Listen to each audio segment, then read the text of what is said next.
The waiting room at St. Joseph's Women's Clinic in Lexington, Kentucky, was quiet that morning, save for the low hum of the vending machine and the occasional turn of a magazine page. Natalie Brooks sat curled into the far corner of the room, her arms wrapped tightly across her stomach. Her thumb rubbed her knuckle in a nervous rhythm, over and over again, as if that small movement could calm the churning inside her.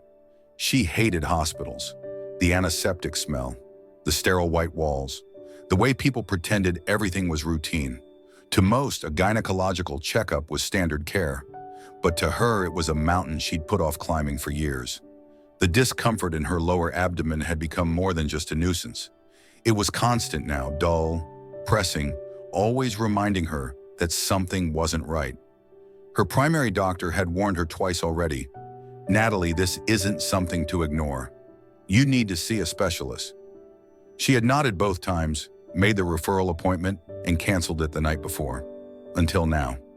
She was tired of hurting, but not just physically. At 27, Natalie lived alone and kept to herself. She managed a small print shop downtown, ran 3 mornings a week, and never missed her Sunday calls to her dad. On the surface, things seemed fine, but underneath was a silence that had followed her since she was 15, a silence she had never dared break. She remembered that day too clearly. It had been spring. Her high school had brought in a mobile medical van for routine screenings. She'd gone in like everyone else, awkward, quiet, wearing a hoodie 2 sizes too big. The doctor, a man with thinning gray hair and a forced kind smile, had been friendly, at first, but then his hand had lingered. His questions had turned personal. He made a comment about her development. She remembered freezing, too unsure to speak, too young to understand why her heart was pounding with panic. She hadn't screamed. She hadn't pushed him away. She'd just left and told her teacher. No one believed her. "He's been volunteering with the school district for years," the nurse had said with a shrug. Her mother didn't even look up from her crossword puzzle. "Are you sure you're not just uncomfortable with your body, sweetie?" Her classmates had been worse. "She's just dramatic. Probably made it up for attention." The lesson had landed hard. Silence was safer than truth. So Natalie became silent. She stopped going to sleepovers. She stopped speaking up. And eventually she stopped trusting. The idea of someone, anyone, touching her again, even for medical reasons, made her want to crawl out of her own skin. She avoided doctors' offices, refused intimate exams, and pushed aside the voice inside her that whispered, "You're still hurting." But the pain had gotten louder. In the past year, the symptoms had changed. More pressure, sharp cramps that woke her at night, a deep ache that lingered through her workday. She'd tried heating pads, herbal teas, over-the-counter meds, anything but the one thing she feared most, being examined again. And yet, here she was. Natalie had selected female provider only on the intake form. She double-checked the box, even called the office the day before to confirm. Still, as she waited, her anxiety began to rise like water in a glass too full. Her legs bounced beneath her skirt. Her throat felt dry. Her fingers clenched into fists in her lap. Just as she was about to leave, a nurse stepped into the room. "Natalie Brooks?" she called, clipboard in hand. Natalie stood slowly, her knees stiff. "You'll be with Dr. Miles today," the nurse added with a warm smile. "Right this way." Natalie stopped mid-step. "Wait, Dr. Miles?" she asked, her voice thin. "Yes," the nurse said, still smiling. "Doctor, Colin Miles, one of our best." Her heart dropped. Is he male?" The nurse hesitated, then nodded. "Yes, is that a problem?" Natalie's chest tightened. Her stomach turned. She wanted to scream, yes, it's a problem," but the words stuck in her throat. I thought I'd be seeing a woman," she whispered. The nurse's smile softened into something more sympathetic. "I'm really sorry. We had a scheduling change this morning, but I promise, Dr. Miles is gentle, professional, and very understanding. If you're uncomfortable, you can stop the exam at any point." Natalie stared at the hallway. Every step forward felt like stepping into a memory she'd locked away. But the pain in her belly twisted again. Low, sharp, urgent. She knew this couldn't wait forever. Her voice trembled as she finally said, "Okay, let's just get it over with." And with that, she followed the nurse down the hall. every cell in her body screaming to turn back. The exam room was colder than Natalie expected, even with her sweater folded neatly on the chair. Fluorescent lights buzzed overhead, and the walls were painted a soft pale green, like someone had tried to make the space feel calming, but hadn't quite succeeded. The paper sheet crackled beneath her as she sat on the edge of the exam table, wrapped in a thin cotton gown that barely reached mid-thigh. Her arms folded across her stomach, fingers clenched tight. Her breath came in shallow bursts. Every inch of her body screamed to run. A soft knock at the door. She didn't answer. The door opened anyway, slow and cautious. "Miss Brooks?" The voice was warm, male. "May I come in?" She didn't respond, just stared at the floor. Dr. Colin Miles stepped in, clipboard in hand, but his posture was relaxed, non-threatening. He was in his early 30s maybe, tall but not overbearing, sandy brown hair, hazel eyes, a face that would have looked more at home behind a library desk than in a medical coat. He closed the door quietly behind him. "I understand there was a mix-up in the scheduling," he said gently. "I know you were expecting a female physician. I want you to know that if at any point you feel uncomfortable, we can stop. No questions. You're in control of what happens today." Natalie's hands tightened on the edge of the table. She didn't look up. "Let's just get it over with," she said flatly. Dr. Miles didn't flinch at her tone. Instead, he nodded slowly, took a seat on the rolling stool across from her, and kept his distance. "All right," he said calmly. "Before we begin, I'll ask you a few questions about your symptoms. You can answer as much or as little as you like." His voice stayed steady even. No sudden movements, no unnecessary closeness. It was clear he'd dealt with nervous patients before, maybe even ones with stories like hers, though he never assumed or asked. Natalie answered quietly, her eyes locked on the cabinet behind him. "Pain on your left side, mostly at night?" She nodded. "Any nausea or spotting?" Another nod. "Any history of ovarian cysts, endometriosis, or trauma?" Her mouth went dry. Trauma was a word that floated in the air like smoke. It wasn't accusatory, just clinical, detached. But it still hit her like a slap. Her throat tightened. She looked down. He moved on without pressing. "I'm going to examine your abdomen first," he said. "Over the gown, just checking for external tenderness. I'll let you know exactly where my hands are. Please tell me the moment anything feels uncomfortable." She gave the faintest nod. Dr. Miles stood, sanitized his hands, and stepped to her side. His touch was light, slow, deliberate. He started near her rib cage, pressing gently in small circles with the pads of his fingers. "This is your upper abdomen," he explained softly. "Just checking the organs above your pelvis." Natalie was stiff as stone beneath him, every muscle tensed. "Moving down now, mid-abdomen." She flinched slightly as his hands moved lower, still above the gown, still careful. Her breathing quickened. "And now the lower left side," he said, "where you reported the pain." As his fingers pressed gently along her pelvic line, still over the fabric, his hand shifted ever so slightly. The edge of his knuckle brushed too close to her inner thigh. Something broke inside her. "No, don't touch me!" she snapped, her voice rising suddenly like a thunderclap in the sterile room. She shoved his hand away and jerked her body back so hard that the stirrups clanged against the metal frame of the table. The sound echoed off the walls like a gunshot.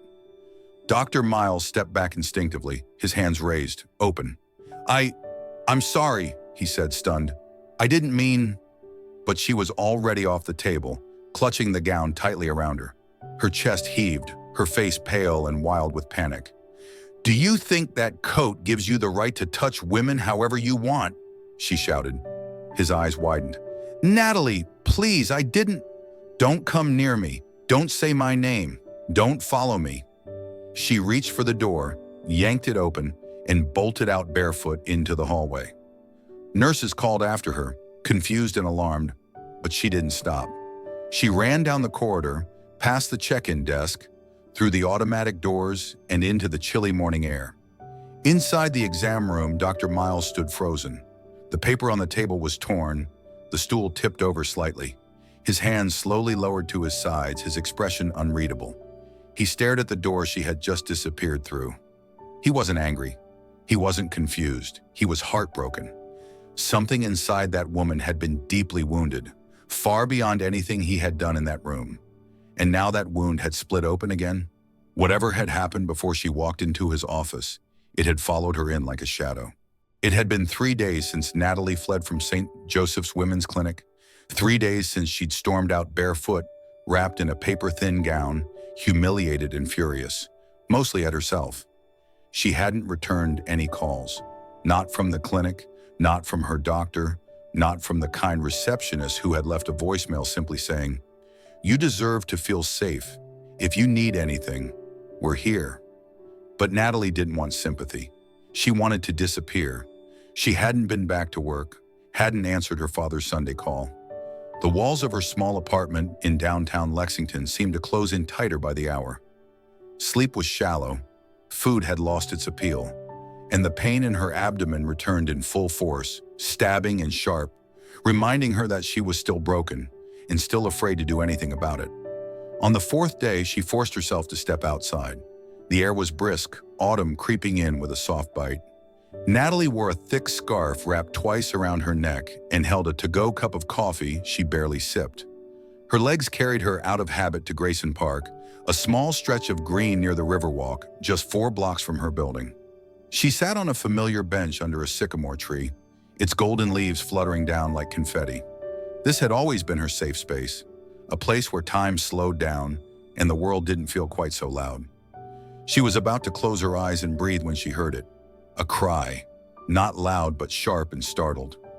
Across the walking path, an elderly woman had stumbled near the curb. Her shopping bag spilled across the concrete. Books, papers, a glass jar of homemade jam now shattered in a red puddle. The woman tried to sit up, but clearly struggled with pain in her leg. Natalie froze. She wanted to help, but panic gripped her chest. What if she said the wrong thing? What if she made it worse? Then someone else moved first. A man, tall, quick, calm. Colin Miles. He knelt beside the woman, speaking softly. "You're okay, just sit still a moment. I'm Dr. Miles. You didn't hit your head, did you?" Natalie's heart slammed against her ribs. What were the odds? He wasn't wearing a lab coat, just jeans, boots, a dark green jacket. His car, a modest black Honda, was parked awkwardly on the side of the path. Hazard lights blinking. It must have been a coincidence. He hadn't seen her yet. Colin carefully checked the woman's leg, palpating just above her ankle with professional grace. "Looks like a mild sprain," he said gently, "but let's call someone to come get you, just in case." Natalie stayed hidden behind the tree, watching. She couldn't take her eyes off him. He called someone, her daughter it seemed, then picked up the scattered items, even brushing off fallen leaves from the woman's coat. When she shivered, he took off his own jacket and draped it around her shoulders without hesitation. The old woman gripped his hand, said something that made him smile. Natalie's chest ached. He hadn't seen her. He wasn't trying to prove anything. This wasn't for show. It was just who he was. And suddenly she wasn't angry anymore. She was ashamed. She remembered the exam room, how gently he'd spoken, how clearly he'd explained every step. He hadn't rushed. He hadn't invaded. And yet her body had rebelled, her trauma boiling to the surface. It hadn't been his fault, and he hadn't fought back or defended himself. He just let her go. Now, seeing him kneel beside someone else, offering comfort and care without a second thought, Natalie understood something new. Not all men in white coats were the same. Some were worth trusting. She didn't approach him. Not yet. But she watched as the woman's daughter arrived, hugging her mom tightly before helping her into the car. Colin gave one last wave and walked back toward his own vehicle, his hands shoved in his pockets. Natalie sat on the bench long after he drove off. That night back in her apartment, she pulled the blanket tighter around her shoulders and replayed the scene over and over. Not just the fall, not just the helping hands, but his face. Software, present, human. She hadn't felt safe in a long time, but maybe, just maybe, she could again. The bookstore where Natalie worked, Maple and Main, sat nestled between a bakery and a vintage record shop on a quiet stretch of 3rd Street. It was warm, welcoming, and smelled like old pages and vanilla from the candles she lit near the cash register. Returning to work after nearly a week of absence felt strange, like stepping back into someone else's life. But her manager, a kind widow named Darlene, welcomed her with a hug and no questions. By late afternoon, Natalie had almost slipped back into her rhythm, restocking journals, chatting with customers, relabeling the staff favorites shelf. She was even beginning to feel okay again, grounded in the ordinary. Then Darlene called from the front. "Natalie, sweetie, you might want to take a look at this." On the store's tiny television, perched high on the wall behind the counter, a local news segment was playing. The anchor smiled into the camera as a banner read, "Spotlight on Kentucky Changemakers." "Today we feature one of the youngest and most influential physicians in the state," the anchor announced. Dr. Colin Miles, medical director of the Miles Foundation for Women's Health and son of the late philanthropist and hospital mogul, Arthur Miles. Natalie froze. Her hand went slack around the bookmark she'd been holding, her eyes glued to the screen. There he was, Colin, smiling in scrubs, standing in front of a state-of-the-art surgical suite. More images followed, him speaking at conferences, cutting ribbons at new clinics, shaking hands with politicians. Another clip showed him in a tuxedo at a gala, standing beside women in gowns that shimmered like starlight. Darlene chuckled beside her. "Lord, I knew he looked familiar. He's practically Kentucky royalty, isn't he?"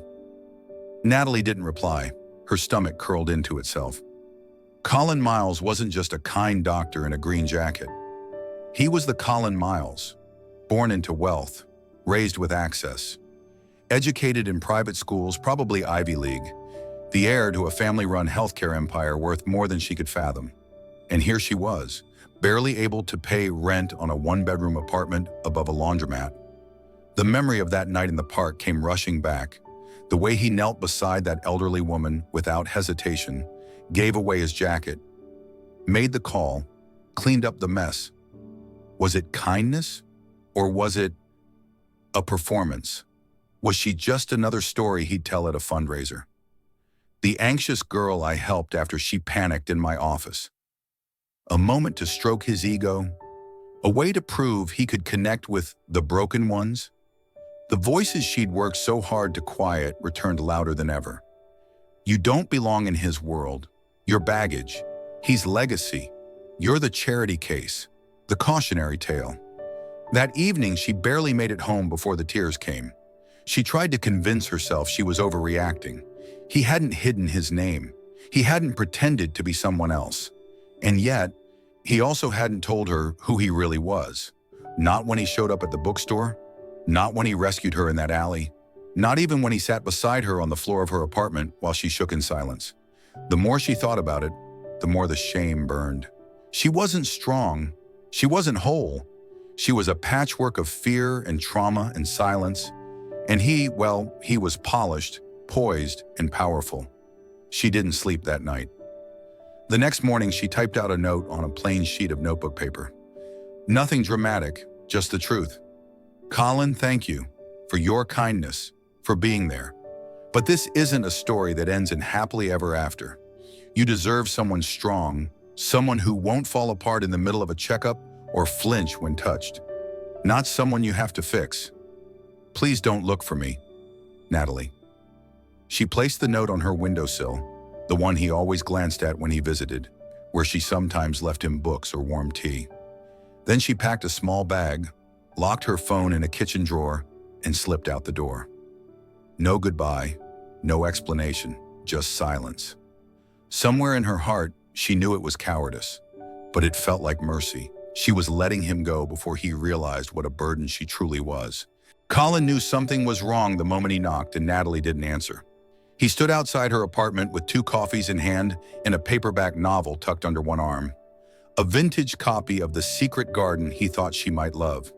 The hallway was still, quiet in a way that felt off. He knocked again, then called her name softly. Nothing.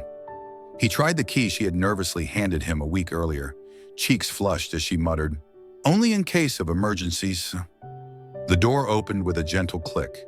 Inside, the air was still warm, lived in. A scarf hung over the back of a chair. A mug with cold tea sat on the windowsill. But something was missing. Her. That's when he saw the note. It rested beneath the small ceramic owl on her sill. He recognized the handwriting immediately. Tight, careful, almost apologetic in its slant. As he read, his heart sank. She was gone. And it wasn't just a goodbye. It was a retreat, a surrender. Words written by someone who believed she wasn't worth staying for. Colin sat on the edge of her worn couch, staring down at the note in disbelief. It wasn't confusion he felt. It was heartbreak. She thought he had been trying to fix her, that she was broken beyond what love, or even kindness, could hold. But she didn't know him, not really. He stood up, grabbed his phone, and called her. Straight to voicemail. He tried the bookstore. Darlene picked up and said Natalie had requested personal time. No forwarding contact, no explanation. By evening, panic crawled under his skin. He drove to the few places he could think of. The bookstore, her favorite coffee shop, the walking trail near the river. Nothing. Even the bench beneath the sycamore tree in Grayson Park sat empty, its leaves scattered by the wind. Then it hit him. The pond. Just past the park trail, tucked behind a thicket of trees, was a quiet spot with a small bench facing the water. They had passed it once, months ago. She had said, almost to herself, if I were going to disappear, this is where I'd go. 15 minutes later, he pulled up and jogged the rest of the way. And there she was, hunched on the bench, arms wrapped around her knees, hoodie pulled over her head. Her shoes sat beside her. The water glimmered under the early evening sky.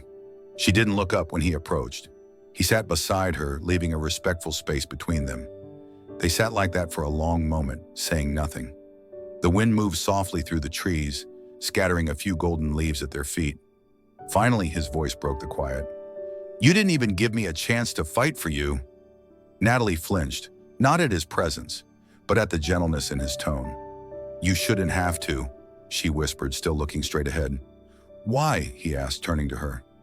Why do you believe that your pain makes you less? She wiped her sleeve across her cheek, eyes red and puffy. Because it does, she choked. I'm the girl who panics during an exam. The one with scars I can't explain. I flinch when touched. I shut down when I should speak up. And you're Colin Miles. She said it like a curse. He didn't blink. I don't want easy, he said simply. I want real. She finally looked at him. Really looked. And there was no pity in his eyes. No performance. Just quiet, steady truth. The nurses at your hospital, she said, voice shaking. The people who work for you. They laugh. They call me the broken girl who got lucky. That I'm just some sad charity case clinging to a rich doctor. He reached out and gently took her hand. I don't care what they say, he replied. I care what you believe. And what I see when I look at you? I see the woman who walked into my office even though she was terrified, who ran barefoot through a clinic because her past was louder than her voice, who still showed up to help others when she had nothing left. Tears slid silently down her cheeks. You don't have to be perfect, Colin said. You don't have to be healed. You just have to be honest with me. That's all I've ever wanted. Her lips trembled. I was so afraid, she whispered. He pulled her into his arms, holding her like something precious. So was I, he murmured into her hair, until I met you. And in that quiet, under a sky painted in dusky gold, Natalie let herself believe for the first time in years that she was worthy of being loved exactly as she was. It had been a year since Natalie returned from that pond bench in Grayson Park, her hand wrapped in Colin's, no longer trembling. A year since she stopped running. The surgery took place 2 weeks after that night. It was early November. Leaves had turned the hospital grounds into a mosaic of rust and gold, and the windows in Natalie's room looked out over a line of fading maple trees. Colin walked her through every detail beforehand, not just as her doctor, but as her partner.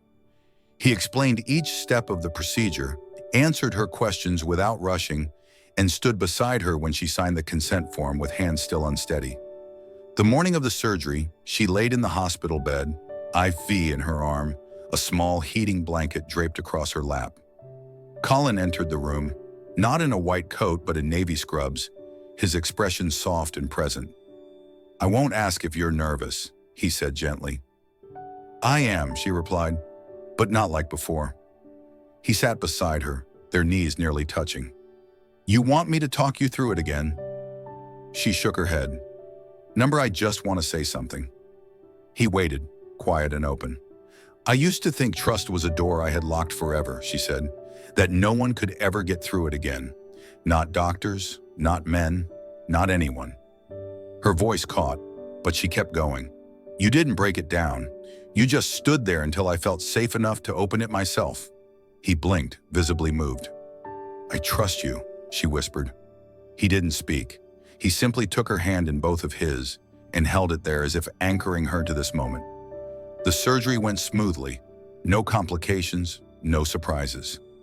When she woke, Colin was there, half asleep in the chair beside her bed, a book in his lap and his glasses crooked on his nose. She smiled through her haze. "You stayed," she rasped.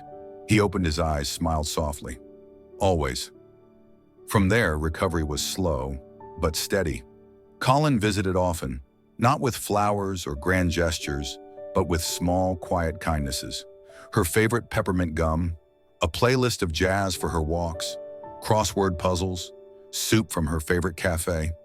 When she was discharged, he helped her home. And then, without a discussion or decision, he just stayed. Some nights on the couch, some nights reading aloud while she rested, but always close. They didn't rush anything. They didn't need to. Months passed and Natalie began to heal, not just in body, but in spirit. She went back to work at Maple and Main, reclaimed her spot behind the counter, and somewhere between selling used poetry collections and writing messages of encouragement on the store's chalkboard wall, she found something she never thought she'd get back: herself. That summer, Natalie transformed the bookstore's small back room into a quiet space called the Listening Corner, a place for women who needed somewhere to just be.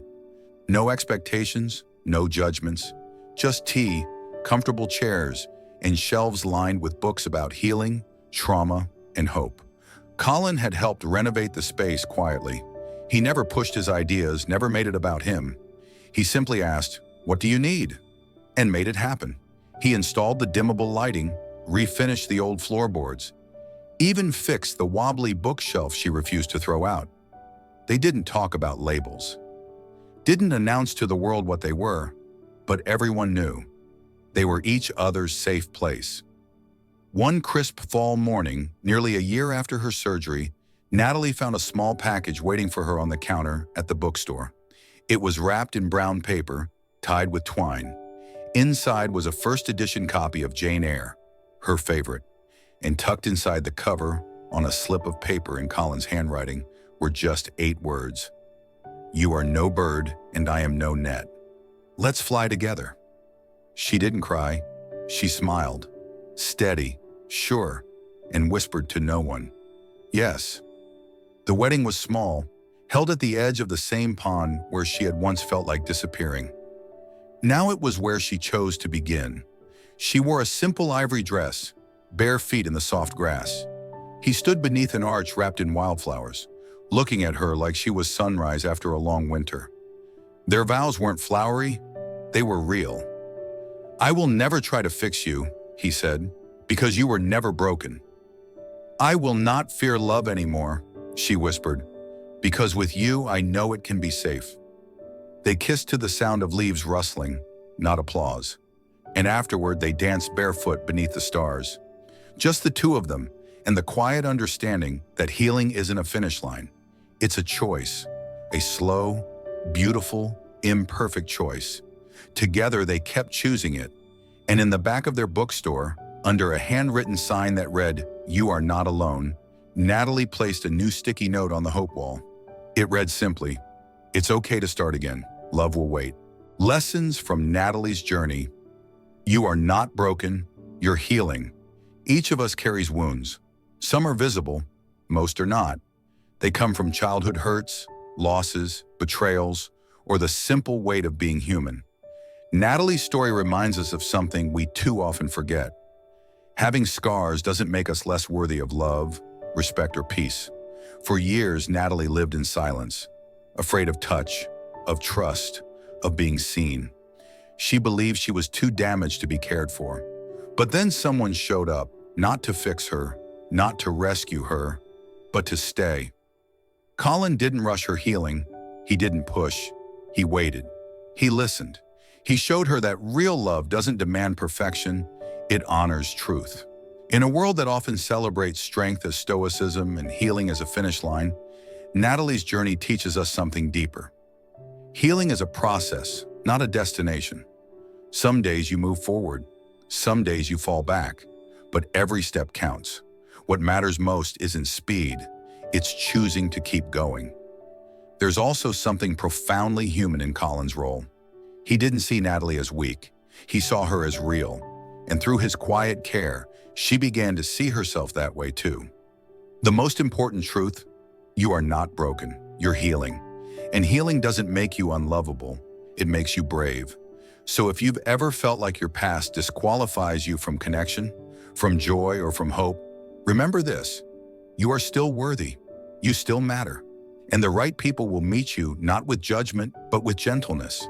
Natalie didn't just find love, she found herself, and so can you.